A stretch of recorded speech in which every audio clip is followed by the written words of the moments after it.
Welcomes you all. नमस्कार सगळ्यांना. पुन्हा एकदा एका नवीन व्हिडिओ सेक्शनमध्ये माय डिअर फ्रेंड्स आपल्या सर्वांचं स्वागत. तर टुडे आपला जो चॅप्टर चालू आहे ज्याचं नाव excretory product and their elimination आहे, म्हणजे ऑस्मो रेग्युलेशन आणि एक्सक्रेशन असं आहे. तर त्या चॅप्टरमधल्या आजच्या भागाकडे आपण जाणार आहे. And today we are going to discussing about the third important part of the renal tubule. Renal ट्यूबुलच्या तिसऱ्या अतिशय महत्त्वाच्या भागाकडे आपल्याला जायचं आहे. आता ह्याच्या अगोदर कोणते दोन बघितले ते पण गरजेचं आहे लक्षात असणं. आठवतं PCT, आठवतं लूप ऑफ हेनली, आणि आज तिसरा डिस्टल कॉन्व्होल्युटेड ट्यूबुल. चला तर मग करू सुरुवात. ओके. असेंडिंग लिम्ब हे आहे. Ascending limb continue as another highly coiled region. इकडे आकृती आहे, जाऊ आकृतीकडे. आणि हे पहिलं वाक्य काय म्हणतंय ते त्याला जुळवून घेऊ. चला आता हे काय आहे, असेंडिंग लिम्ब ALU आणि हे DL म्हणजे डिसेंडिंग लिम्ब. वाक्य म्हणतं असेंडिंग लिम्ब कंटिन्यू. हे असेंडिंग लिम्ब कंटिन्यू, कंटिन्यू म्हणजे सरळ, सतत, straight, continuous as another highly. आणि थोडंसं पुढं गेलो की हे बघा इथं हा जो एवढा पार्ट दिसतोय बेटा, हा पुन्हा त्यानं PCT सारखं काय करून टाकलेला, हायली कॉइल्ड पार्ट बनलेला आहे. कुणाचा पार्ट? या असेंडिंग लिम्बचा पार्ट जो आहे तो कंटिन्यू वर गेल्यानंतर हायली कॉइल्ड रिजन मध्ये निर्माण व्हायला लागलाय. And this highly coiled region is called as a DCT. मग when we have a question, आम्हाला प्रश्न विचारला जातो की what is distal convoluted tubule, मग आन्सर काय लिहायचं? तर असेंडिंग लिम्ब कंटिन्यू करतो, तो सरळ पुढे जातो आणि परत जाऊन हायली कॉइल्ड रिजन तयार करतो. And that highly coiled region is called as a DCT. Okay बेटा. चला तर हे आपण पूर्ण एंटायर स्ट्रक्चर काढलं. हे आपला एक नेफ्रॉन आहे. एका नेफ्रॉनचा हा जो एवढा पार्ट होता तो मॉल्फिगियन बॉडी होता. दुसरा पार्ट जो आहे खाली इकडे आलो तर PCT आहे. इथून रिनल ट्यूबुल सुरुवात होतो इथून. ओके बेटा. आणि मग हा रिनल ट्यूबुलचे 3 पार्ट आहेत. 3 पैकी हा पहिला, हा दुसरा आणि आज शिकतोय तिसरा. चला. आफ्टर रिएंटरिंग द कॉर्टेक्स, बघा ना, आठवतंय बेटा आपल्या एका व्हिडिओ सेक्शन मध्ये वी टोल्ड यू ऑल की this part of the kidney, this part of the nephron, for example हा आपला बोमन्स कॅप्सूल आणि ग्लोमेरुलस आहे. हो. त्याच्यानंतर हा PCT आहे. Yes. Both these parts are present in the cortex of the kidney. Okay बेटा. ही इथून आपण असं कॉर्टेक्स कन्सिडर करू. हा रिजन वरचा कॉर्टेक्स रिजन कन्सिडर करू बेटा. चला, वरचा जो रिजन आहे हा रिजन कॉर्टेक्स आहे. आणि कॉर्टेक्स म्हणजे आपण एका व्हिडिओ सेक्शन मध्ये शिकलेले आहे की पेरिफेरल और आउटर रिजन ऑफ किडनी. किडनीच्या सभोवतालचा, आजूबाजूचा किंवा बाहेरचा जो रिजन आहे त्या रिजनला आम्ही कॉर्टेक्स असे म्हणतो. मग आपला जो नेफ्रॉन आहे त्या नेफ्रॉनचे काही भाग कॉर्टेक्स मध्ये येतात. आता काही भाग कोणते कॉर्टेक्स मध्ये येतात बघा. नंबर 1 याला आपण मॉल्फिगियन बॉडी म्हणू. नंबर 2 PCT आणि नंबर 3 DCT. आणि हा जो भाग येतो खाली तो आहे मेडुला. ठीक आहे ना बेटा, इनर रिजन ऑफ किडनी. चला तर मग पुढे करू. आफ्टर रिएंटरिंग द कॉर्टेक्स, रिएंटर केले. रिएंटर का म्हणलो बेटा, कारण पीसीटी कॉर्टेक्स मध्ये होता. That PCT get enter into the medulla, म्हणजे ह्या मेडुला मध्ये लूप ऑफ हेनलेच्या माध्यमाने आलेला आहे. मग loop of Henle again reenter करतो आणि परत वापस कॉर्टेक्स मध्ये जातो. तर this is the region where it get cortex. The tubule again get coiled. वर गेल्यावर ट्यूबुल, ट्यूबुल याने मराठीमध्ये नलिका, ही नलिका परत जाऊन गुंडाळते, वेठोळे तयार करते, वेठोळे. आणि त्या आपण कॉइल्डला वेठोळे म्हणू. आणि त्या कॉइल पासूनच आपल्याला काय मिळतं बेटा, DCT मिळतं. हा तर कन्सेप्ट क्लिअर आहे, क्लिअर आहे. पुढं, this is the last coiled part of the nephron or the renal tubule. बेटा रिनल ट्यूबुलला जे 3 पार्ट होते ना, त्या 3 पार्ट पैकी पहिला पीसीटी, दुसरा माझ्या प्रिय विद्यार्थ्यांनो लूप ऑफ हेनले, आणि जो third part of the renal tubule is DCT. So DCT is the last part. तो शेवटचा भाग आहे ट्यूबुलचा आणि शेवटचा कॉइल्ड भाग आहे. ठीक आहे बेटा, एकच भाग होता किडनी आपल्या रिनल ट्यूबुल मध्ये जो कॉइल नव्हता, तो म्हणजे हा यू शेपची ट्यूब जी आहे, जिला लूप ऑफ हेनले असं आपण म्हणतो. पुढे चला बेटा. It is present in the cortex of the kidney. बेटा एमसीक्यू साठी विचारलं जाईल की आपल्याला DCT जो आहे तो DCTचं लोकेशन किडनीत कुठे येतं. Do you understand the location of that particular part in the kidney. हो माहिती आहे सर. कुठे आहे, कॉर्टेक्स रिजन मध्ये आहे, कॉर्टेक्स भागामध्ये आहे. रिजन याने भाग. पुढे चला. It open into collecting tube. आता विद्यार्थ्यांनो लक्षात घ्या की समजा इथून जे फिल्ट्रेट होतं माय डिअर स्टुडंट, हे जे फिल्ट्रेट हे बघा असं चाललंय. ओके ना बेटा, हे फिल्ट्रेट असं चाललेलं आहे.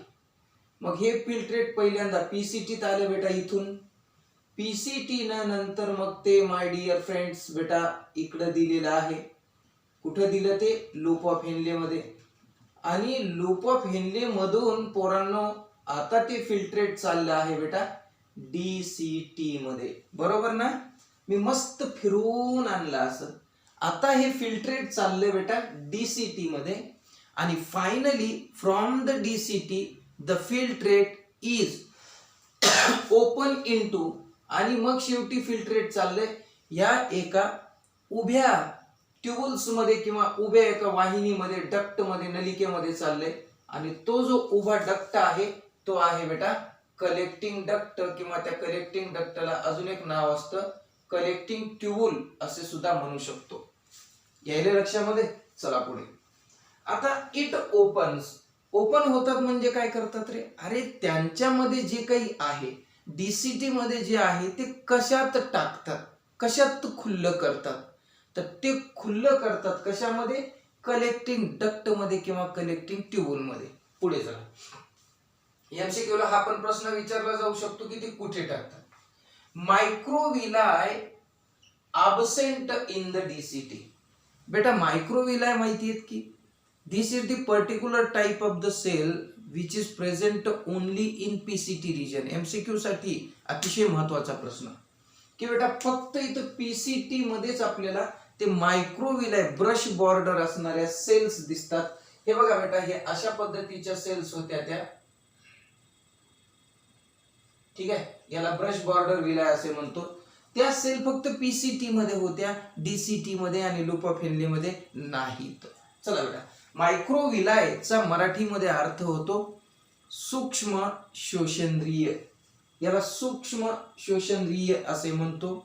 दीज सूक्ष्म शोषंद्रिय आर अब्सेंट इन कोणत्या रिजन मध्ये, DCT मध्ये ते नाही. पुढे DCT of the many nephron open into the straight tube called collecting duct.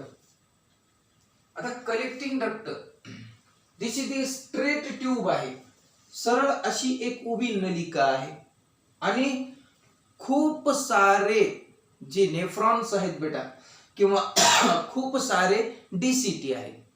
आज आपण इथे केवळ एका नेफ्रॉनची चर्चा करत आहोत. एका यायलन बेटा लक्षामध्ये एका नेफ्रॉनची. असे मिलियन्स ऑफ नेफ्रॉन्स आहेत. आपण एका व्हिडिओ सेक्शन मध्ये पाहिलेलं आहे अगोदरच्या की there are 1 million of the neurons are present in each kidney. किडनीमध्ये 1 मिलियन न्यूरॉन आहेत. आपले हे आहेत आपले कोण रे बेटा हे, तर हे आपले नेफ्रॉन 1 मिलियन.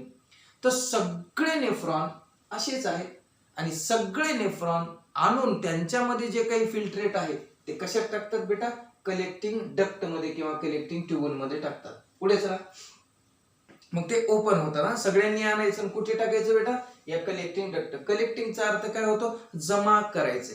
काय जमा करायचं, युरिन किंवा फिल्ट्रेट जमा करायचं.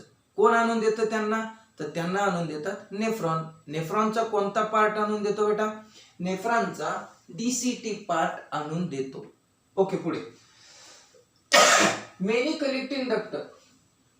आता तुम्ही म्हणाल कलेक्टिंग डक्ट हे सगळ्या नेफ्रॉन साठी एकच असतात का, single nephron, single collecting duct is present there for the collection of all the filtrate of all nephron. नाही बेटा, there are large number of collecting duct also present there. तिथं collecting duct सुद्धा खूप जास्त आहे, एकच नाही. तर मग काय होतात, असे मेनी कलेक्टिंग डक्ट, खूप कलेक्टिंग डक्ट कन्वर्ज, एकत्र येतात. कन्वर्जचा अर्थ काय होतो बेटा, एकत्र येतात. पुन्हा एकदा शब्द तुम्हाला कन्फ्यूज होईल, व्हिडिओ बघताना नीट ऐकायचं सगळं, ठीक आहे. कन्वर्ज याने एकत्र येणे, एकत्र. कोण कनेक्ट, तर many collecting duct converge into the renal pelvis. आणि ते काय करतात की कन्वर्ज होतात, एकत्र येतात आणि ओपन होतात रिनल पेल्विस मध्ये.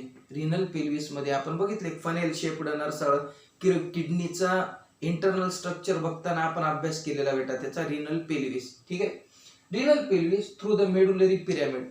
पिरॅमिड मध्ये ओपन होतात ते, पिरॅमिड मधून मग मायनर कॅलायसिस मध्ये, मायनर मधून मेजर मध्ये आणि मेजर कॅलायसिस मधून पेल्विस मध्ये मुलांना ते ओपन होतात. म्हणजे जे काही आणले ते टाकतात. ठीक आहे बेटा, चला. Wall of the DCT consist of simple cuboidal epithelium. लक्षात घ्या, इथे आपण म्हणलोय मायक्रोव्हिलाई नाही, म्हणजे सिंपल क्युबॉइडल इपिथेलियम आहेत असं म्हणायला हरकत नाही. ठीक आहे बेटा, पुढे आता बघू.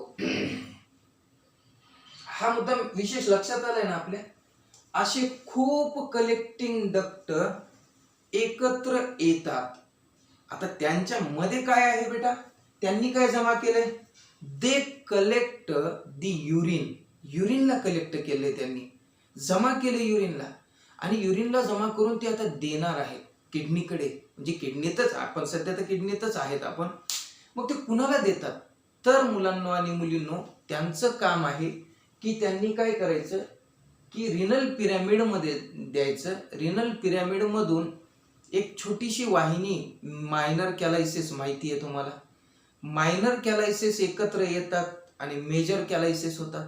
आणि मेजर कॅलायसिस एकत्र आले की एक मोठं नरसाळ्यासारखं म्हणजेच मुलांनो फनेल शेप्ड स्ट्रक्चर तयार होतं. आणि त्या फनेल शेप्ड स्ट्रक्चरला आपण म्हणणार आहोत रिनल पेल्विस मध्ये येतं. पुढे आता बघू यांचे फंक्शन्स काय. डीसीटी आपल्या बॉडीमध्ये काय फंक्शन करतात. It is the site for tubular secretion. बेटा ट्युबुलर सिक्रिशन करतं म्हणजे याचाच अर्थ काय, ट्युबुलर याने नलिकेमध्ये जे काही पदार्थ आहेत ते पदार्थाचं देवाणघेवाण करायचं काम करतं. देवाणघेवाण, फायनली जे काही घ्यायचंय द्यायचंय. कारण इथून जो पदार्थ बाहेर पडतो तो परत रिअब्सॉर्ब करता येत नाही. कारण बेटा लास्ट चान्स असतो की डीसीटी पर्यंतच we can get the reabsorption of substances. Once the substance passed in the collecting duct. एकदा जर डीसीटी मधून पदार्थ, युजफुल पदार्थ सुद्धा जर या कलेक्टिंग डक्ट मध्ये पडला तर तिथून तो वापस घेता येत नाही. पण लास्ट पर्यंत कुठला घेता येतो, डीसीटी पर्यंत घेता येतो. पुढे मॉल्फिगियन कार्पसल्स. बेटा मॉल्फिगियन कार्पसल्स हे काय याला म्हणू, हे ग्लोमेरुलस आणि हे आपला वोमन्स कॅप्सूल, या दोघांना एकत्र मिळवलं की मॉल्फिगियन कार्पसल्स होतात. तसेच पीसीटी हा दुसरा पार्ट बेटा, पीसीटी आणि तसेच DCT हा तिसरा पार्ट विद्यार्थ्यांनो. ठीक आहे बेटा. Malpighian corpuscles, PCT and DCT of the nephron are situated म्हणजे आहेत, वसलेले आहेत in the cortex of the kidney. बरोबर आहे, मान्य आहे आम्हाला. हे आम्ही अगोदर भी चर्चा केलेली आहे की हे बघा हे सगळे कॉर्टेक्स मध्ये येतात बेटा, वरच्या पार्ट मध्ये. पुढे whereas the loop of the Henle deep into the medulla, फक्त एकच पार्ट नेफ्रॉनचा म्हणजेच रिनल ट्यूबचा तो मेडुला मध्ये येतो आणि त्याचं नाव आहे बेटा यू शेप्ड ट्यूब. आणि त्या यू शेप्ड ट्यूबला आपण लूप ऑफ हेनले असे म्हणतो. पुढे in the majority of the nephron, जास्तीत जास्त नेफ्रॉन मध्ये लूप ऑफ हेनली जे आहे इज टू शॉर्ट. बघा पोरांनो, this is the very important point. काय आहे आता, length of the loop of Henle in every type of organism is not same नसते. काही ठिकाणी काही ॲनिमल मध्ये, काही ऑर्गॅनिझम मध्ये लूप ऑफ हेनलेची जी लेंथ असते बेटा, ही जी लेंथ बोलतोय ही लेंथ एवढी, तर काही मध्ये ती शॉर्ट असते. In majority of the nephron, majority म्हणजे बहुसंख्य करून मोठ्या प्रमाणामध्ये नेफ्रॉनच्या loop of Henle is too short आणि खूप शॉर्ट आहे. And extend very little into the medulla, आणि ती मेडुला मध्ये खूपच कमी प्रमाणामध्ये उपलब्ध असतात. समजा कदाचित इतकेच असते, हे खालचा भाग मी झाकून घेतोय, सपोज दॅट की एवढाच पार्ट आहे बेटा. तर मग अशा छोटासा पार्ट जो मेडुला मध्ये असेल, short part of the loop of Henle in the medulla, तर त्याला म्हणू शकतो बेटा आपण, किंवा त्याला म्हणायचं आहे काय, तर शॉर्ट पार्ट असणारा पार्ट आहे. ठीक आहे बेटा. तर अशा पार्टला आपण काय कॉर्टिकल पार्ट असे सुद्धा म्हणतो, किंवा कॉर्टिकल नेफ्रॉन असे सुद्धा म्हणतो.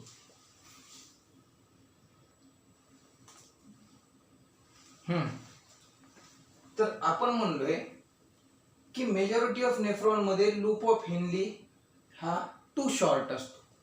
सपोज दॅट बेटा हे आपण एवढा पुसून टाकू, एवढाच नेफ्रॉन आहे असं कन्सिडर करा.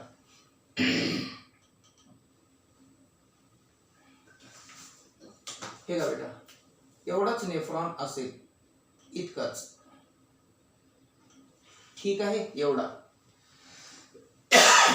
तर असा शॉर्ट नेफ्रॉन जर असेल, नेफ्रॉन म्हणण्यापेक्षा लूप ऑफ हेनली हा शॉर्ट असेल, काढून दाखवला ना शॉर्ट, तर अशा नेफ्रॉनला आपण म्हणायचं कॉर्टिकल नेफ्रॉन.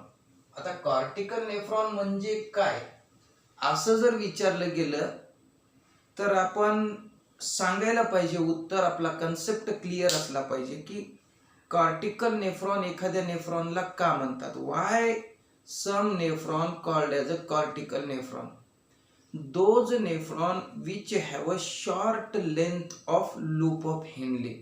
लूप ऑफ हेनलेची लांबी जर कमी असेल, किंवा साध्या भाषेत लूप ऑफ हेनले छोटा असेल आणि तो खोल पर्यंत आलेला नसेल, मेडुला मध्ये डीप नसेल तर. ओके बेटा, यस. पुढे आता याच्या विरुद्ध मुद्दा, काही शॉर्ट नेफ्रॉनला काय म्हणतो कॉर्टिकल, आणि जे लॉंग असतील म्हणजे ते खूप खोल पर्यंत येतील.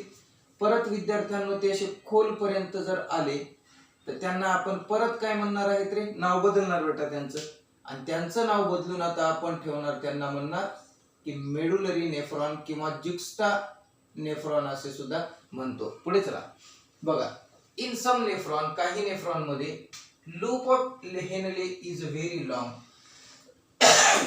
काही नेफ्रॉनचा loop of Henle part is a very long, तो खूपच असा लांब आहे.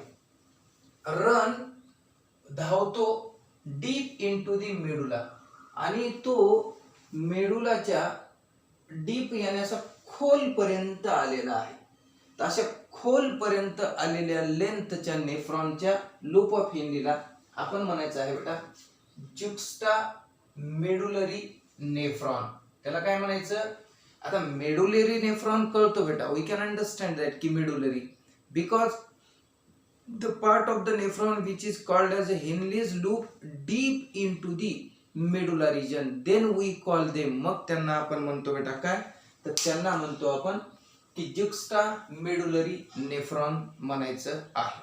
पुढे त्यानंतर द इफरंट आर्टेरिओल आठवतं बेटा हे? आठवत असेल? Do you remember that? Yes, this is the afferent arteriole आणि हे एफरंट आर्टेरिओल. ओके बेटा, इफरंट आर्टेरिओल काय होतं द्या लक्षात. आता थोडं लक्षात घ्या अजून. Wait, please wait. चला आता इफरंट आर्टेरिओल जे आहे वाक्य वाचून घेऊ. Emerging from the glomerulus. This is the glomerulus बेटा. हे या ग्लोमेरुलस मधून ही इमर्ज होते, बाहेर पडते. Emerging out. Glomerulus forms a fine capillary network आणि बाहेर पडल्यावर ती डिवाइड होते आणि डिवाइड होऊन एक कॅपिलरी नेटवर्क तयार करते. बेटा कॅपिलरी नेटवर्क म्हणजे जाळं. कशाचं? स्मॉल ब्लड वेसलचं जाळं. कोण तयार करते बेटा? ही तयार करते. आता हे थोडक्यामध्ये जर आपण विचार केला तर अशी खाली येणार बेटा. ही खाली येणार, अशी तयार होणार, ही असं इकडे येणार आणि हे बघा हे असं यू शेप्ड ट्यूब तयार होणार आणि ही यू शेप्ड ट्यूब परत आपल्याला अशी तयार झालेली दिसणार. तर हे काय आहे मुळामध्ये? तर हे मुळामध्ये बेटा एक नेटवर्कच आहे. कशाचं नेटवर्क आहे? तर हे ब्लड वेसलचं नेटवर्क आहे. ठीक आहे बेटा. चला, ब्लड वेसलचं नेटवर्क आहे आणि हे ब्लड वेसलचं नेटवर्क कशाच्या भोवती तयार झाले बेटा? हे तर हे तयार झालेलं आहे आपल्या या नेफ्रॉनच्या भोवती, म्हणजे लूप ऑफ हेनलीच्या भोवती. वाक्य सुंदर लक्षात घ्या. मराठीमध्ये सांगतोय अगोदर की बेटा एक वेसल्स आहे जिचं नाव आहे efferent आर्टेरिओल. Emerge from the glomerulus पासून निघते अँड प्रोड्यूस आणि तयार करते बेटा. काय तयार करते? तर एक नेटवर्क तयार करते, एक जाळं तयार करते. आणि हे कशाचं जाळं आहे बेटा? तर फाईन असणाऱ्या म्हणजे सूक्ष्म असणाऱ्या कॅपिलरीचं नेटवर्क आहे अराउंड द रिनल ट्यूबुल. या रिनल ट्यूबुलच्या अवतीभोवती तयार करते. म्हणजे पीसीटीच्या पण, डीसीटीच्या पण आणि लूप ऑफ हेनलीच्या अवतीभोवती जे नेटवर्क ऑफ द कॅपिलरी तयार होतं ना, वाहिन्यांचं जाळं, तर ते वाहिन्यांचं जाळं आपल्याला तयार करून दिलं जातं इफरंट आर्टेरिओलने. Okay, around the renal tubule. आणि त्याला म्हणायचं आहे बेटा पेरिट्युबुलर कॅपिलरी नेटवर्क. तर याला म्हणायचं आपण थोडक्यामध्ये लिहू पेरिट्युबुलर कॅपिलरी नेटवर्क. ठीक आहे ना बेटा. कुणी तयार केलं? We should need to find out the answer. माझ्या सर्व विद्यार्थ्यांना कळालं पाहिजे की पेरिट्युबुलर कॅपिलरी नेटवर्क कसं तयार झालं. तर विद्यार्थ्यांनी सांगितलं पाहिजे की ब्लड वेसल्सच्या माध्यमानं तयार झालं. कुठल्या ब्लड वेसल्स होत्या? तर त्यांनी म्हणलं पाहिजे की ग्लोमेरुलस मधून जी इफरंट आर्टेरिओल ब्लड बाहेर घेऊन येते ती आर्टेरिओल डिवाइड होते सूक्ष्म वाहिन्यांमध्ये अँड दॅट सूक्ष्म वाहिन्या create the network and that network is around कुणाच्या भोवती? या आमच्या नेफ्रॉनच्या भोवती. पुढे चला, आणि त्याला म्हणतो पेरिट्युबुलर कॅपिलरी नेटवर्क. चला, minute blood vessel of this network. बेटा आता मायन्यूट म्हणजे सूक्ष्म.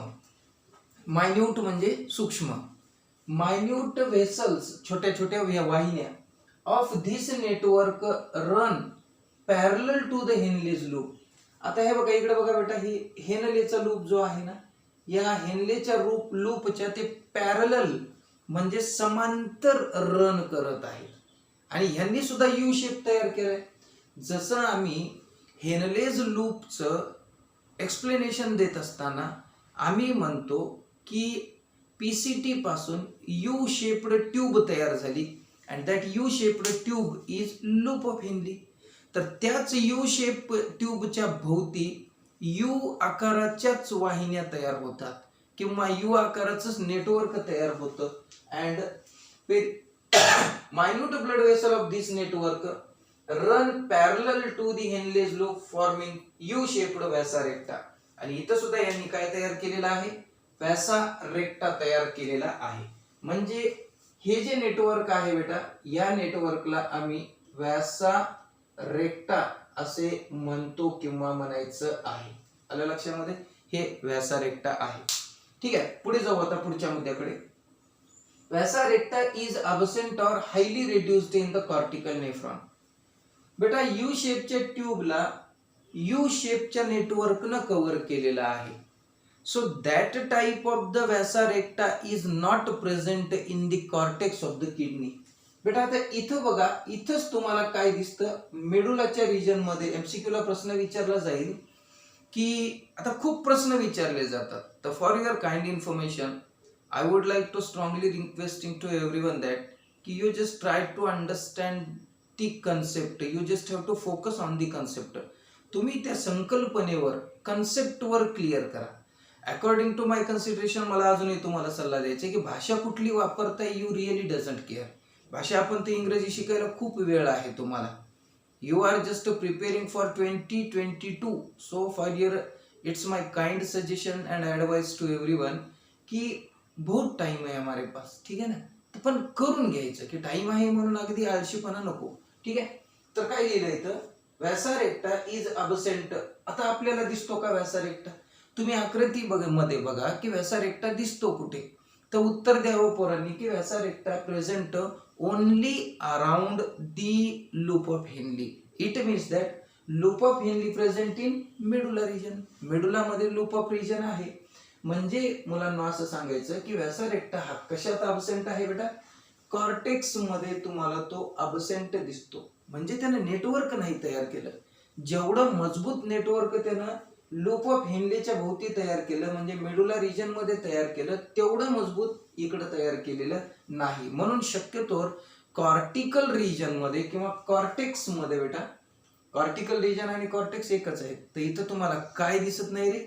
तर इथं दिसत नाही. थोडक्यामध्ये आपल्याला हे जो काही पार्ट आहे तो. तर हे होतं आपलं थर्ड इम्पॉर्टंट पार्ट, जो तिसरा इम्पॉर्टंट पार्ट होता. तर त्या तिसऱ्या इम्पॉर्टंट पार्टची माहिती आता आपण मिळवलेली आहे. आय होप दॅट की आपल्या सर्वांना हा कन्सेप्ट खूप क्लिअर कळला असेल. पुढील भागामध्ये आपल्याला कलेक्टिंग डक्ट, कारण पहिल्यांदा आपण हे बघितलं बेटा, दुसऱ्यांदा आपण हे बघितलं पीसीटी, तिसऱ्यांदा लूप ऑफ हेनले बघितला, पुन्हा डीसीटी बघितला बेटा आज. आता एक पार्ट उरला, तो म्हणजे collecting duct. In the next video section we will also discuss about the collecting duct of the nephron. Till then, goodbye. God bless you all.